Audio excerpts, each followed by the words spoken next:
ஸ்ரீ மாத்ரே நமக. நமஸ்காரம் ஃப்ரெண்ட்ஸ். இன்றைக்கி பார்த்திங்கன்னா ஆணி சித்திர நட்சத்திரம். ஸோ சக்கரத்தாழ்வார் ஜெயந்தி இன்றைக்கி தான். நான் ஆல்ரெடி நம்ம சக்கரத்தாழ்வாரோட காயத்ரி மந்திரம் நம்ம சேனலில் போஸ்ட் பண்ணியிருக்கேன். ஸோ நீங்கள் எல்லாருமே அதை போய் பாருங்கள். இன்னிலேருந்து சேன் பண்ண ஆரம்பிங்க.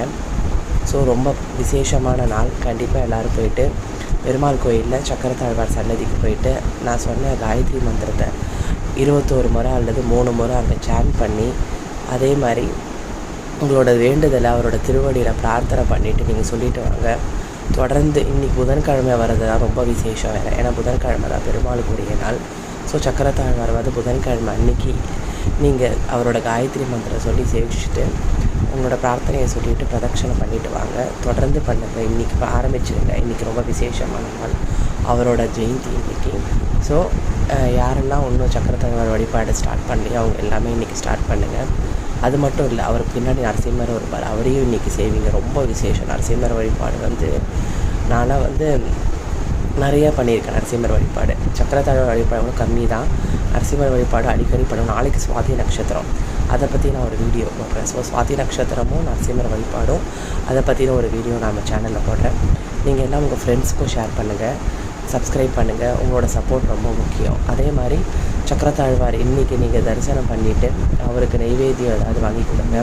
அதே மாதிரி பார்த்திங்கன்னா இன்றைக்கி துளசி வாங்கி உங்கள் பேரில் அர்ச்சனை பண்ணிக்கோங்க.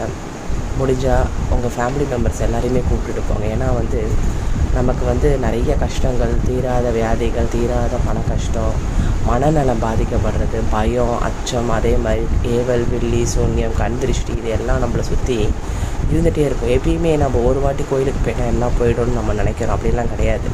ஏன்னு பார்த்திங்கன்னா நம்ம அன்றாட செயல்கள் செஞ்சுட்ருக்கோம். அன்றாட நிறைய மனிதர்களை பார்க்குறோம். ஸோ நமக்கு எல்லாமே வந்து பாசிட்டிவ் அவுராவாகவே இருக்கும்னு நம்ம சொல்ல முடியாது. அதனால் வந்து நம்ம டெய்லியுமே, அதனால தான் அந்த காலத்தில் டெய்லி கோயிலுக்கு வருவாங்க. ஸோ முடிஞ்ச வரையும் நம்ம அப்போ டைம் கிடைக்கிற அப்போல்லாம் கோயிலுக்கு போயிடணும். அப்போ தான் நமக்கு ஒரு பாசிட்டிவ் வைப் இருந்துகிட்டே இருக்கும். அப்படி இல்லைன்னா நமக்கு வந்து மற்றவங்களால நெகட்டிவ் சீக்கிரமாக வந்துடும். ஏன்னு பார்த்திங்கன்னா நம்ம வந்து திரேதாயுகமோ சத்யுகத்துலேயோ இல்லை கலியுகத்தில் இருக்கும். ஸோ ஈஸியாக நம்மளை வந்து கண் திருஷ்டி பாதிக்கிறதுக்கு சீக்கிரமாக உண்டாயிடும் நமக்கு.